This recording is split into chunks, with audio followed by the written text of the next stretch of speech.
I think banyak dari kita Tuhan akan membawa kita kepada satu season of poverty, satu test of poverty.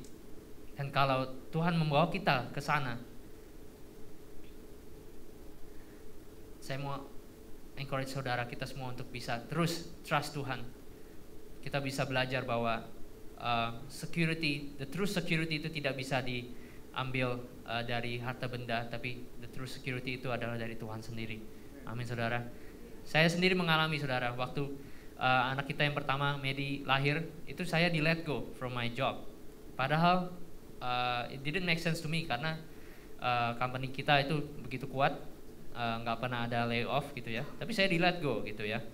2 weeks after, sebenarnya diumumkan tuh 2 bulan sebelum Medi lahir, tapi efektifnya itu 2 minggu setelah Medi lahir, 3 minggu setelah Medi lahir. Dan di situ saya belajar, saudara, bahwa dalam dunia ini tidak ada yang pasti, saudara. Tidak ada yang pasti dalam dunia ini. Yang pasti adalah bahwa Tuhan mengasihi kita dan Tuhan tahu kebutuhan kita dan Tuhan akan mencukupkan kebutuhan kita. Amin, saudara. Alright, let's go back to the slide.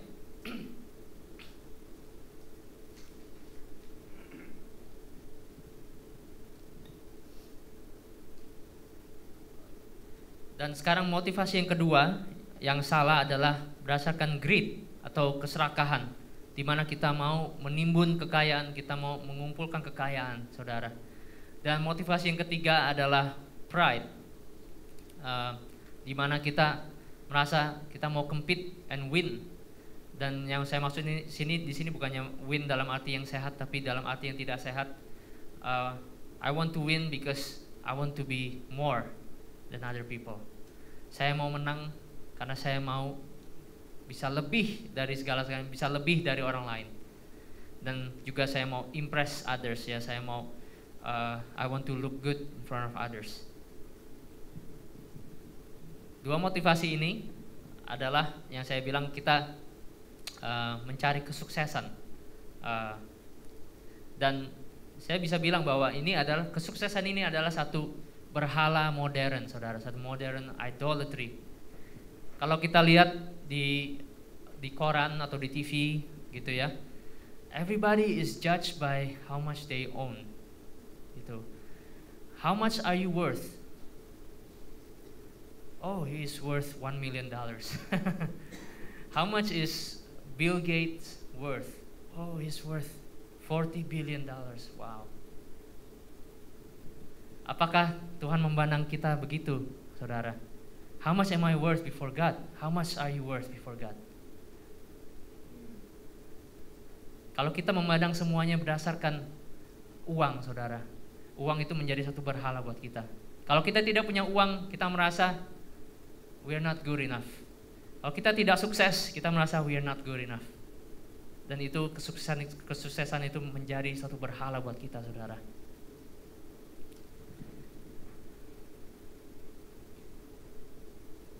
Dan satu hal lagi, kalau kita mencari sukses di luar Tuhan, saudara, ini akan menjadi satu spiritual poison buat kita, saudara. Seperti ketika saya mempersiapkan firman ini, saya ingat, saudara, waktu umat Israel berada di wilderness ya, berada di padang pasir, Tuhan mengirim mana buat mereka. Musa bilang kepada orang-orang Israel, kumpulkan secukupnya. Kalau memang kamu cukupnya sedikit, kumpulkan sedikit. Kalau kamu cukupnya banyak, ya udah kumpulkan banyak. Pokoknya kumpulkan yang cukup buat kamu. Jangan sampai kamu simpan mana itu sampai besok. Tapi ada yang tidak mendengarkan, mereka tidak makan mananya, mereka kumpulkan, mereka hoard ya, mereka kumpulkan, mereka simpan untuk kebesokan harinya. Akhirnya dibilang bahwa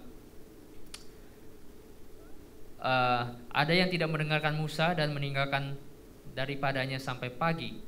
Lalu mana itu berulat dan berbau busuk. Dan di sini saya bisa melihat ada satu paralel, satu hal yang sama dengan money, dengan kesuksesan, saudara. Kalau kita mengumpulkan semua itu, kita tidak menggunakannya untuk kemuliaan Tuhan, untuk melayani Tuhan. One day is going to rot, akan menjadi satu poison menjadi satu kebusukan dalam hidup kita, menjadi satu racun untuk roh kita. Di Yehezkiel 28 berkata bahwa Tuhan berkata kepada orang Israel, karena engkau menjadi tinggi hati, engkau berkata bahwa aku adalah Allah, engkau adalah Allah. Karena engkau sangat pandai berdagang, engkau memperbanyak kekayaanmu. Karena itu engkau menjadi sombong. Satu hal lagi, kalau kita kesuksesan di luar Tuhan itu bisa membuat kita menjadi suam-suam kuku, saudara. Di Wahyu 3:17 berkata bahwa engkau berkata aku kaya, dan aku telah memperkayakan diriku, dan aku tidak kekurangan apa-apa. Dan karena engkau tidak tahu bahwa engkau melarat dan malang, miskin, buta, dan telanjang. Sukses di luar Tuhan bisa membuat mata rohani kita blind, saudara. Bisa membuat mata rohani kita itu buta. Kita nggak tahu bahwa kita sebenarnya ini telanjang, kita sebenarnya ini miskin rohaninya, karena kita sudah sangat dicukupkan oleh harta kita, oleh kesuksesan kita.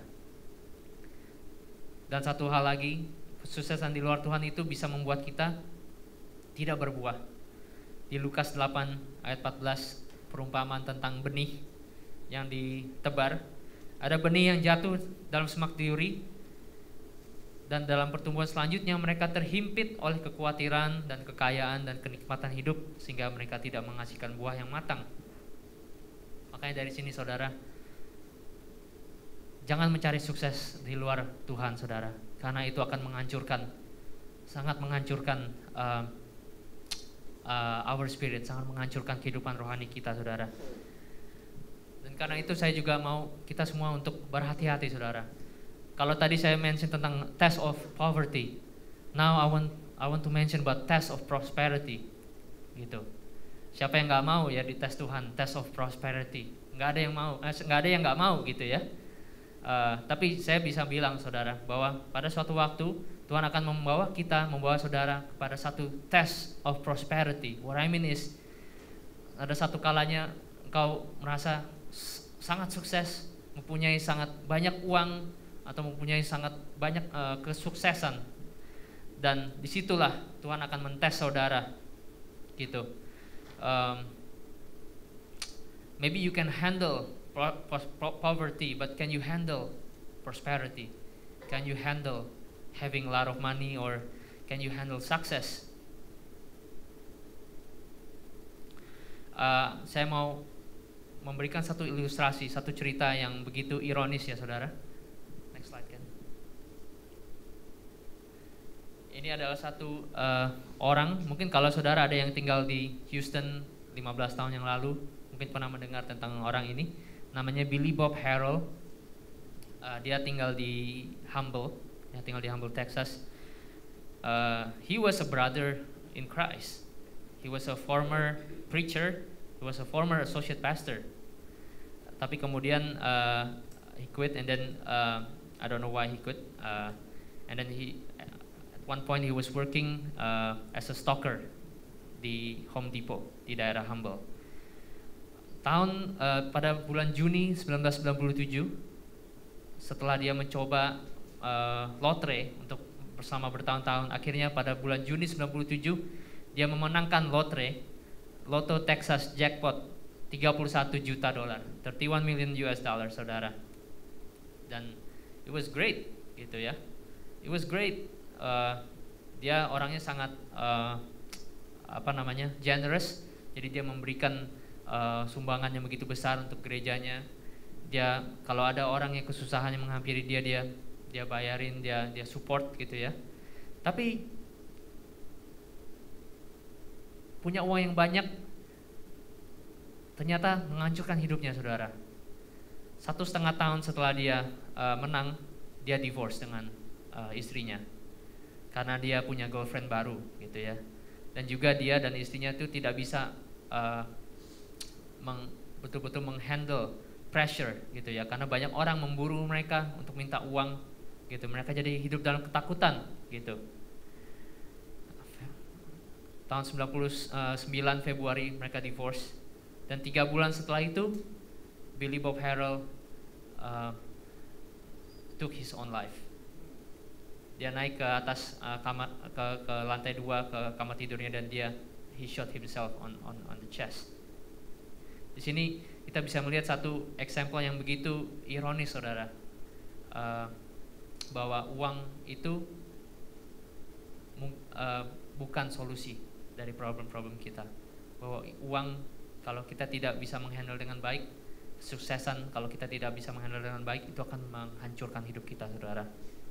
Dan Billy Bob Harrell is just one of so many stories of lottery winners yang hidupnya hancur karena dia menang lottery. Jadi saudara, kalau talking about the test of prosperity, saudara, mungkin kita senang gitu. Oh ya Tuhan, kalau bisa tahun ini Tuhan tes saya, test of prosperity gitu. Saudara, be careful, karena kalau Tuhan taruh kita dalam test of poverty, mungkin yang jadi bahaya adalah our physical needs, ya, our makanan kita atau our well-being kalau kita poor gitu. Tapi if it's test of prosperity, yang bahaya adalah spiritual kita, yang bahaya adalah spirit kita, saudara. Dan saudara harus very careful with that, gitu ya. Jadi tadi kita sudah membahas bahwa ada 3 motivasi yang salah waktu dalam kita memanage keuangan kita atau bekerja. Pertama adalah berdasarkan ketakutan, ya, fear and anxiety. Bisa ditanyakan lagi yang tadi? Ya. Yang pertama adalah fear and anxiety. Di sini kita mencari security di tempat yang salah. Yang kedua adalah greed atau keserakahan, dan ketiga adalah pride, ya. Di sini kita mencari kesuksesan yang salah, saudara. Let's two slides down. Dan di sini saya mau menunjukkan kepada saudara bahwa satu security dan satu kesuksesan yang sejati, true security and true success, cuma bisa didapatkan di dalam Tuhan sendiri, saudara. Kalau kita mau mencari security yang sejati, mencari satu true security yang real, satu rasa aman yang real, kita harus sadar bahwa semua yang kita punya itu adalah punya Tuhan. Semua yang kita punya itu adalah punya Tuhan dan diberikan kepada kita untuk Tuhan, saudara. Dan kita semua adalah cuma manager, kita cuma caretaker atau operator dari yang Tuhan berikan kepada saya. Saya pernah bertemu satu orang businessman, saudara. Ini satu example yang sangat baik. Saya tanya kepada dia, so what kind of business do you own? You are a business owner, right? Kamu memiliki bisnis, right? Dia bilang begini, saudara. Oh, saya nggak pernah mau bilang bahwa I am the business owner, karena the owner is God. I'm just saying, I just say that I am the CEO, I'm the manager, but the business belongs to God. Itu buat saya itu satu ilustrasi yang sangat baik, saudara, bahwa semua yang kita punya itu adalah punya Tuhan. Semua yang kita punya itu datang dari Tuhan. Di Alkitab berkata bahwa Tuhanlah yang mempunyai bumi serta segala isinya, dunia serta yang diam di dalamnya. Emas dan perak adalah kepunyaanku, kata Tuhan. Kalau semua yang kita punya adalah milik Tuhan, it is His business to protect what we have. Tuhan ini punya Tuhan. I don't need to cling to it. Saya nggak perlu protect. Saya nggak perlu betul-betul saya pegang erat-erat. Saya nggak perlu sampai begitu, karena ini semua punya Tuhan. Ini punyamu Tuhan, Tuhan yang akan protect. Tuhan yang akan protect. Amin, saudara. Dan kalau kita bisa mempunyai understanding begini, dalam hati kita akan ada satu trust, satu rasa inner trust, kita percaya kepada Tuhan, gitu. Kalau kita melihat bank account kita, saudara, atau melihat investment kita, balance kita berapa gitu, seringkali kita berpikir, oh, this is what we have, this is my portion. Padahal di Alkitab dibilang bahwa garis our portion. Porsi kita adalah Tuhan sendiri, saudara. Porsi kita adalah Tuhan sendiri, saudara. Dalam kekristenan saya melihat banyak sekali prinsip-prinsip yang paradoks gitu, yang paradoksikal, yang tidak make sense gitu. Misalnya dibilang bahwa kalau engkau, if you want to gain your life, you have to lose it, you have to give it away for God. Kalau engkau mau punya hidup yang baik gitu ya, jangan pegang erat-erat hidupmu, tapi engkau berikan kepada Tuhan, dan engkau akan punya hidup yang berkelimpahan gitu. Begitu juga dengan prinsip harta benda, saudara, atau keuangan. Kalau kita mau merasa aman, kita jangan pegang erat-erat, tapi kita justru berikan semuanya kepada Tuhan gitu. Dan di situ Tuhan akan memberkati kita, mencukupkan kita. Karena kenapa? Karena kalau kita let go of my portion, my bank accounts or my portfolio, I thought this is my portion, but I let it go to God. Now, who is my portion? My portion is God Himself. Amin, saudara. Kemudian, let's go back to the slide. Kalau kita mau mencari true success,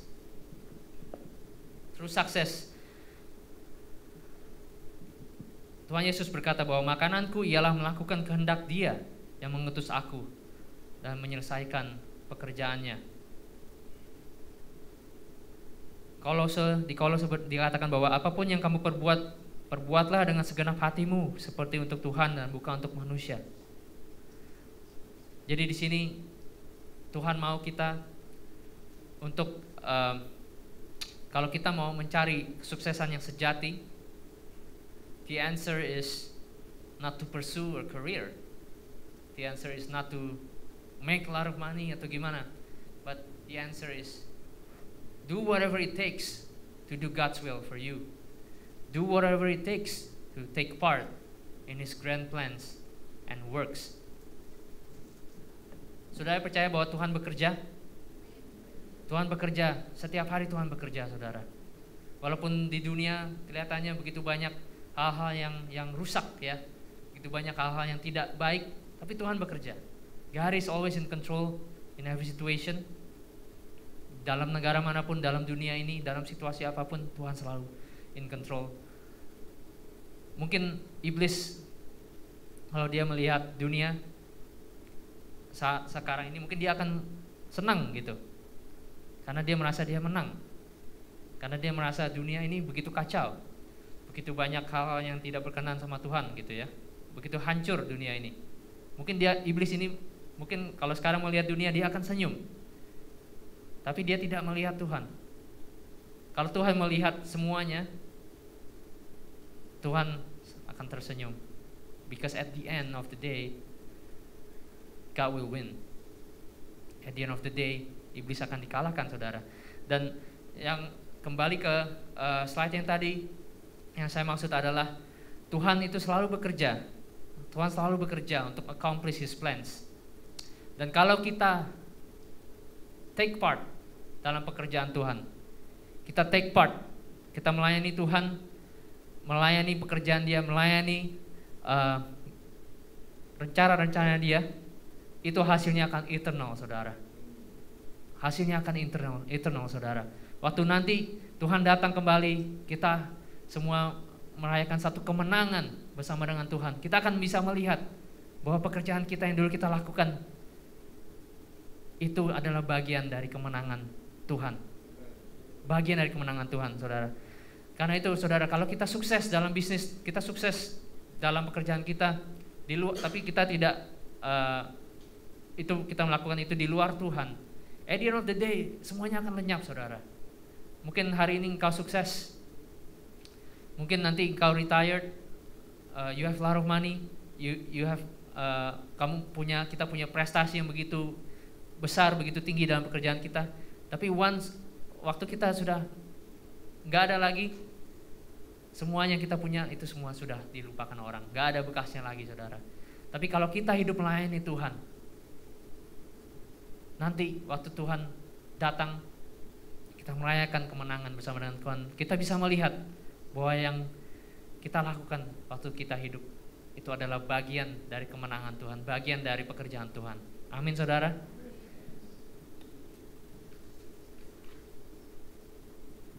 And move on to the next slide. Saya mau mengajak kita semua, saudara, dalam pekerjaan kita, dalam apapun yang kita lakukan, mari kita dedikasikan semuanya itu untuk melayani Tuhan, saudara. Dan kalau kita dedikasikan semuanya dalam melayani Tuhan, dedikasikan hati kita untuk Tuhan, itu bukan berarti kita nggak bisa sukses, bukan begitu, saudara. Tuhan nggak mau kita menjadi lovable losers, gitu ya. Tuhan nggak mau kita menjadi losers, karena ditulis dalam Alkitab bahwa Tuhan mau kita menjadi kepala, bukan menjadi ekor, gitu. Karena itu, saudara, saya mau membagikan satu formula yang sangat-sangat simpel, saudara. Work for God plus working with God equals God is working. Kalau engkau bekerja untuk Tuhan dan engkau bekerja dengan Tuhan, Tuhan akan bekerja dalam hidup saudara. Beberapa waktu yang lalu saya membaca satu buku yang begitu powerful, judulnya Holy Spirit My Senior Partner. Ini satu buku yang sudah lama sekali ditulis, saya rasa mungkin ada 20 tahunan lebih, ditulis oleh David Yonggi Cho, founder and pastor dari gereja terbesar di seluruh dunia, Yoido Church di Seoul, Korea. Jemaatnya 1 juta orang, saudara. Dia berkata dalam buku itu bahwa to him, God is his senior partner. Setiap pagi dia membuka harinya dengan berkata, "Good morning, Holy Spirit. Let's work together today, and I will be your vessel." Kita bisa melihat satu kesaksian, saudara, bahwa kalau kita bekerja dengan Tuhan, kita bekerja bersama dengan Tuhan, dan kita bekerja untuk Tuhan, kita bisa melakukan hal-hal yang betul-betul sukses, yang begitu besar dan begitu kelihatannya mustahil kalau kita lakukan sendiri. How can you imagine building a church yang jemaatnya 1 juta orang? Tidak masuk akal, saudara. Dan itu cuma bisa dilakukan kalau kita bekerja dengan Tuhan. Karena Tuhan Yesus sendiri berkata, setelah aku kembali kepada Bapakku, aku akan mencurahkan Roh Kudus di atas kamu, supaya engkau bisa melakukan perkara-perkara yang jauh lebih besar daripada yang aku lakukan. Isn't that awesome, saudara? Bahwa dengan Tuhan kita bisa melakukan perkara-perkara yang sangat-sangat besar, saudara. Kalau saya mengandalkan kekuatan saya sendiri, mengandalkan education saya sendiri, kepintaran saya sendiri, kalau saya mengandalkan 5 roti dan 2 ikan saya sendiri, how many people can I feed? What can I accomplish? 5 roti dan 2 ikan itu mungkin cuma cukup buat saya sendiri, saudara. Dan saya makannya banyak juga. Tapi kalau saya mengandalkan Tuhan, saudara, 5 roti dan 2 ikan bisa memberi makan ribuan orang, saudara. By the way, di Alkitab dibilang 5.000 itu bukan 5.000 orang, saudara. Melainkan itu 5.000 laki-laki. Kalau 5.000 laki-laki berarti yang anak-anak kecil tidak dihitung, berarti yang perempuan, ibu-ibu tidak dihitung, saudara. Kalau dibilang 5.000 laki-laki itu mungkin total jumlahnya bisa berarti 15.000 atau 20.000, saudara. Bayangkan, saudara, itu yang kita bisa accomplish kalau kita bekerja untuk Tuhan dan bekerja bersama dengan Tuhan. Dan di slide yang berikut,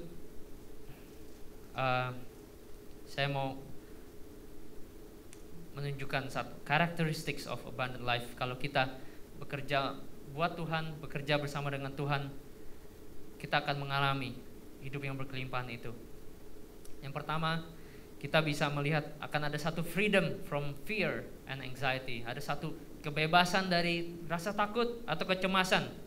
Karena dalam hati kita we depend on God, we trust God. We trust God not only in His love, we trust God bahwa He is powerful enough to fulfill our needs, to give us what we need, ya saudara. Bahkan kalau misalnya Tuhan membawa kita kepada satu test of poverty seperti Ayub, saudara. Satu masa paceklik, satu masa suram, kita tetap bisa bersuka cita. Karena kita tahu kita Tuhan mengasihi kita no matter what. Karena kita tahu bahwa Tuhan akan selalu mencukupi kebutuhan kita no matter what. Dan karakteristik yang kedua adalah ada satu contentment dalam hidup kita. Walaupun gak peduli kita punya banyak atau punya sedikit, tapi kita selalu punya cukup. Always have enough. Dan bukan cuma enough, tapi selalu ada lebih, selalu berkelimpahan.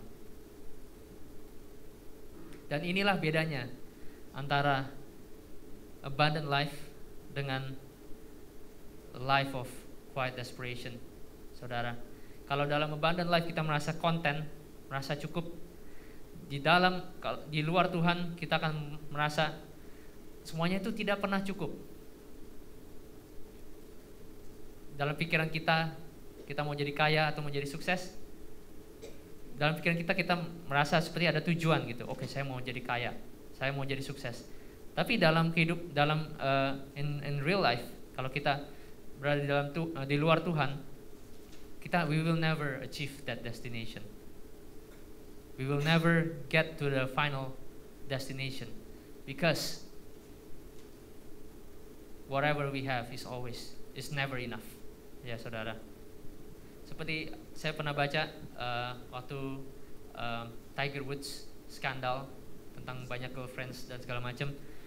Tiger Woods share gitu ya, berkata kepada salah satu orang girlfriendsnya, dia berkata bahwa, hey, saya ini I'm not financially secure. Dia bilang gitu kepada girlfriendnya. Bayangkan saudara, Tiger Woods setiap tahun he makes a lot of money. He's like the highest paid athlete in the world. He makes like maybe $150 million per year. And yet dia bilang bahwa he's not financially secure. Ini satu kontras dengan hidup yang berkelimpahan, di mana kita merasa konten. Seperti Paulus berkata, di dalam kekurangan saya merasa cukup. Tapi di dalam kelimpahan pun saya juga bersuka cita karena saya merasa cukup. Gitu. Mari saudara, kita punya hidup yang seperti itu, saudara. Dan satu hal lagi, characteristic of abundant life adalah impactful and blessed. Kalau kita hidup bersama dengan Tuhan bukan berarti kita loser, saudara. Bukan berarti kita tidak punya banyak uang. Belum tentu begitu. Belum tentu berarti kita tidak sukses. Tapi justru kesuksesan itu, uang itu menjadi hamba kita, bukan menjadi tujuan kita. Dan dengan Tuhan kita akan menjadi satu orang yang impactful. Sukses bukan cuma sukses, punya uang bukan cuma for the sake of punya uang, tapi bisa menjadi satu berkat untuk orang lain, bisa menjadi satu berkat untuk Tuhan. Selain impactful, juga ada satu rasa diberkati, satu joy.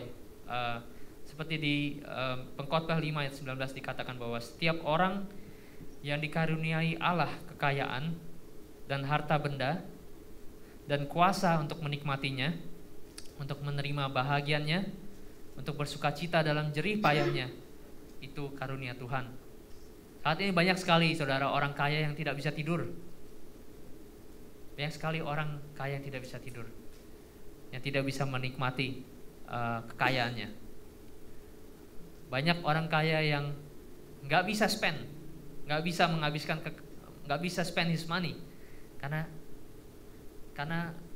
dia betul-betul mau pegang erat-erat kekayaannya. Dia tidak mau kekayaannya itu berkurang. Dia nggak akan spend. Bukan untuk anak-anaknya pun dia nggak akan spend, gitu ya. Padahal uangnya berlimpah ruah. Dan apakah itu berkat, saudara? Itu bukan diberkati oleh Tuhan, tapi itu menjadi satu berhala buat hidup dia. Dan dalam Tuhan, kalau Tuhan memberikan kita kelimpahan, memberikan kita uang atau kesuksesan, akan ada satu sukacita, akan ada satu enjoyment, akan ada satu blessedness dalam hidup kita. Amin, saudara. Karena itu saudara, mari saya mau undang kita semua pada hari ini untuk mempunyai satu perspektif yang benar, cara pandang yang benar tentang pekerjaan kita, tentang uang kita, tentang harta benda kita, saudara. So do you want to do that? Amen. So that's the end of my sermon.